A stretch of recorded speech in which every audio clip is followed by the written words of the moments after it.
आज आप डुमरी से गिरिडीह से जो है यहाँ पर धनबाद आए हुए हैं, तो हर जगह में पहुँच रहे हैं, तो चुनाव को लेकर के किस तरह का आपको लग रहा है? देखिए, हम अपनी बातों की शुरुआत 2 लाइन से करना चाहेंगे कि तुम्हारी फाइलों में गांव का मौसम गुलाबी, तुम्हारी फाइलों में गांव का मौसम गुलाबी है, ये आंकड़े झूठे हैं, ये दावा किताबी है।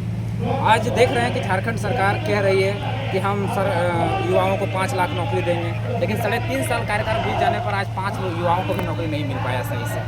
क्यों नहीं मिल पाया? इसका एक कारण है कि जब तक स्थानीय नीति और नियोजन नीति स्पष्ट नहीं होगा, कोई भी सरकारें आएंगी जाएंगी लेकिन नौकरी नहीं दे पाएंगी। इसलिए हम लोग क्या है कि जेबीके से पहले आंदोलन किया कि 1932 लागू कीजिए और 1932 के आधार पर झारखंडियों को परिभाषित कीजिए, यानी आइडेंटिफाई कीजिए और उसके आधार पर नियोजन बनाइए। लेकिन आज 1.5 सालों या 2 सालों के आंदोलन के दरमियान में आज तक सरकारें सुनने का प्रयास नहीं किया। मतलब एक धृतराष्ट्र बन बैठी है, यानी अपनी महत्वाकांक्षा में पागल हो चाहिए और उलूल जुलूल नीतियाँ बना रही है। उसीलिए हम लोगों ने अब सोचा है कि अब हम लोग को सड़क से उठकर सदन में जाना पड़ेगा। तो सदन में जाने के लिए क्या होगा कि चुनाव की रणनीति तैयार करने के लिए, तो उसके लिए हम लोगों ने अपना बायोलॉज तैयार कर लिया है, वो रजिस्ट्रेशन के लिए भी चला गया है। और हमारा बायोलॉज में है कि पहले हम लोग निचले स्तर से यानी बूथ स्तर से लोगों का चुनाव करेंगे, उसके बाद पंचायत स्तर, उसके बाद प्रखंड स्तर, उसके बाद जिला स्तर, उसके बाद झारखंड स्तर, ये हमारा ही रहेगा। और हमारा जो कैंडिडेट का जो चुनाव होगा वो एक पैनल बैठेगी और पैनल डिसीजन लेगी कि किसका किस तरह से है, मतलब उसका एजुकेशन क्या है, उसका बैकग्राउंड क्या है,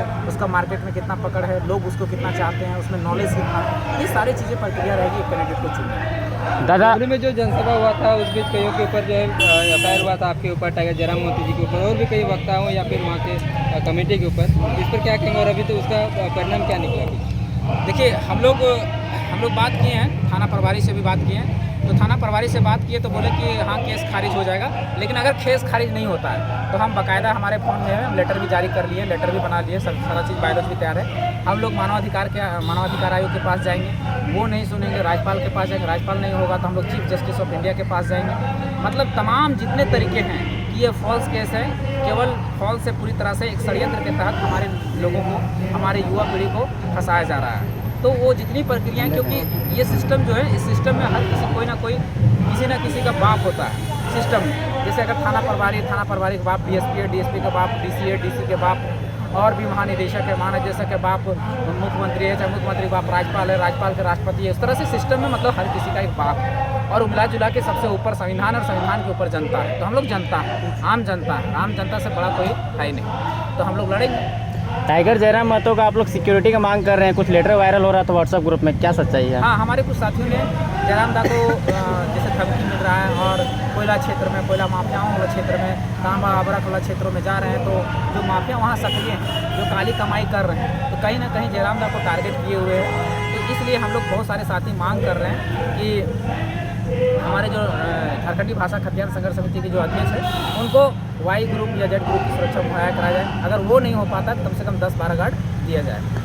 आज धनबाद पर से आप लोग का महाजुटान है या फिर चुनावी सभा है, क्योंकि आप लोग वोट मांगते हुए भी नजर आ रहे हैं? ये हमारा महाजुटान है, चुनावी सभा नहीं है। लेकिन हाँ, चुनाव के प्रति हम लोग को जागरूक करने का सभा जरूर है कि हम लोग चुनाव के प्रति जागरूक लोगों को कर रहे हैं कि देखिए आज तक जो 23 साल या झारखंड या भारत को अलग हुए 70-75 सालों में क्या चल रहा है कि एक लॉबी हावी है, परिवारवाद की, वंशवाद की और क्या बोलते हैं ये दारू की, मुर्गा की, एक ही चीज़ हावी है। 2 चीज़ हम लोग समझाने का प्रयास कर रहे हैं लोगों को कि देखिए ये आपके भविष्य की बात है। अगर मान लिया जाए एक विधायक, मान लीजिए एक चुनाव में 10 करोड़ रुपया खर्च करता है, तो 10 करोड़ रुपया खर्च करता है और उसका सैलरी कितना है, मान लेते हैं अभी बढ़ा तो 2,60,000 मान लेते हैं। तो 2,60,000 सैलरी और 10 करोड़ एक चुनाव में खर्च करे तो कहीं से नहीं कहीं निकालेगा। यानी 1 करोड़ का अगर कहीं रोड बनता है तो 40% उसका 40 लाख रुपया लेगा ये इसके रूप में। तो वो 40 लाख रुपया का रोड अगर 1 करोड़ का रोड अगर 60 लाख में बनेगा तो कितना दिन चलेगा? जो रोड को चलना चाहिए 100 साल वो टूट जाएगा 2 साल में।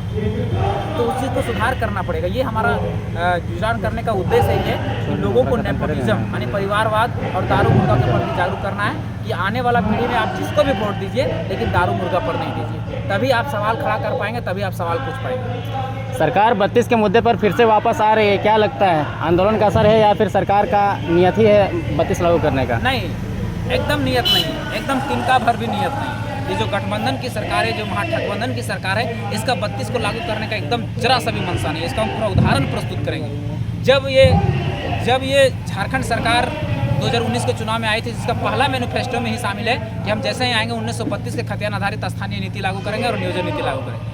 आज 3.5 साल बीत जाने के बाद भी सरकार नहीं डोली। हम लोगों ने 450 सभा जब चारों तरफ झारखंड के हर कोना से आवाज़ उठाया 1932 लागू करो, तब झारखंड सरकार आनंद फानन में बिना दस्तावेज को सही तरीके से बनाए हुए, बायलॉज को सही तरीके से बिना तैयार किए हुए और राज्यपाल को भेज दी। और राज्यपाल ने वहाँ पर देखा ड्राफ्ट में त्रुटियाँ हैं तो उसको वापस भेज दिया। अब सरकार कह रही कि फिर हम 1932 को लागू करें, वो हमारा नारा है, हम लागू करेंगे। तो 2 कदम उसके लिए पीछे लिए, सिर्फ 2 कदम पीछे लेता है, उसके बाद हमला करता है। तो एक बात बताइए, ये सरकार ये बातें कब कही थी? जब पिछला मानसून सत्र चल रहा था और तब ये बातें कही थी। आज फिर से एक नया मानसून सत्र आ गया, यानी 1 साल बाद भी सरकार लागू नहीं कर पाई, जबकि बायलॉज को रिटर्न आए हुए कितना दिन, 15 दिन में फिर से बन के जा सकता था, लेकिन सरकार नहीं भेजने का था। अब जब चुनाव आया है, जब डुबरी का उपचुनाव आया है और जब 2024 का चुनाव सामने है, तब सरकार कह रही है कि हम इसको लागू करेंगे। तो कहीं ना कहीं मंशा नहीं है, केवल एक राजनीतिक प्रोपेगेंडा, राजनीतिक इसको एक मुद्दा बनाना चाहती है सरकार और उसके बल पर फिर से सत्ता में बैठना चाहती है। तो जनता को जागरूक करना पड़ेगा, जनता को जानना पड़ेगा, जागरूक होना पड़ेगा कि इस बार का जो चुनाव होगा वो प्रोपेगेंडा पे चलेगा, 1932 के धोखे पर चलेगा। तो इस पर नहीं सरकार को त्याग करके एक जो हमारी युवा पीढ़ी की जो सरकार बनेगी उस पर ध्यान दें और दारू मुर्गा से हट के इसको चुनने का काम करें, ताकि नया पीढ़ी आएगा तो कुछ नया चीज़ें करें। जेबी केसेस चुनाव को लेकर के एक्टिव मोड में आ चुकी है, अपने कैंडिडेट का घोषणा कब तक करेगी? हम तो पहले ही बोल चुके हैं कि कैंडिडेट की घोषणा करना हमारे हाथों में नहीं है। कैंडिडेट की घोषणा हम नहीं करते। कैंडिडेट की घोषणा संगठन के जो केंद्रीय टीम, जो कार्यकारिणी समिति है, उसकी एक पैनल बैठेगी, वो निर्णय लेगी। हम संगठन के एक सिपाही हैं। हमारा काम है संगठन को आगे बढ़ाना, संगठन को तैयार करना। हमें कैंडिडेट की घोषणा करना हमारा अधिकार है। जेबी केसेस में अभी तक एक ही पद का पता चल पाया है, अध्यक्ष का, वो है टाइगर जयराम, तो बाकी सचिव, महासचिव, केंद्रीय सचिव वगैरह कुछ दिख नहीं रहे हैं। बायलॉज सारा तैयार है, बायलॉज हम लोग को रजिस्ट्रेशन के लिए दे चुके हैं, इसकी घोषणा भी बाकायदा आपको प्रेस रिलीज करके दी जाएगी। अंत में पूरा झारखंड वासी को क्या संदेश देना चाहेंगे? यही संदेश देना चाहेंगे कि 2002 में डोमिसाइल नीति यानी 1932 की लड़ाई चली थी, वहाँ हम लोग किसी तरह से चूक गए, फिर 20 साल बाद फिर उसी चीज़ को लिए लड़ना पड़ रहा है। तो इस बार जो आंदोलन शुरू हुआ है, जो आंदोलन हुआ है, ये एक उड़गुलान भविष्य के निर्माण के लिए। तो ये दारू मुर्गा से बचते हुए, परिवारवाद वंशवाद से बचते हुए एक बार उस युवा पीढ़ी को चुने जो आपके हित में नीतियाँ बना सके। इस बार लड़ाई नीतियों की होगी। जो 21 नीतियाँ हैं, जैसे स्थानीय नीति, नियोजन नीति, विस्थापन नीति, खान नीति, उद्योग नीति, इन सारी नीतियों की लड़ाई लड़ी। ये नीतियाँ जब 21 नीतियाँ बन जाएंगी तो सरकार का हक अधिकार उसके हाथों में सुरक्षित होगा, और नहीं तो नहीं। फिर 2002 में जैसे हम लोग मात खाए थे और फिर 2022 में फिर से लड़ना स्टार्ट हुआ, और 20 साल बाद तो फिर से हमारा आने वाली पीढ़ी फिर से 20 साल बाद लड़ेगी। इसलिए इस बार भटके नहीं, भूले नहीं, कहीं भी बहुत सारे प्रोपेगेंडा चलेंगे, बहुत सारे षड्यंत्र चलेंगे, उससे बच के रहें और हम पर विश्वास बनाए रखें, ताकि हम लोग जब आएंगे तो हम लोग उसको लागू करेंगे, पुरजोर तरीके से लागू कर पाएँ। समय देने के लिए धन्यवाद मोदी साहब।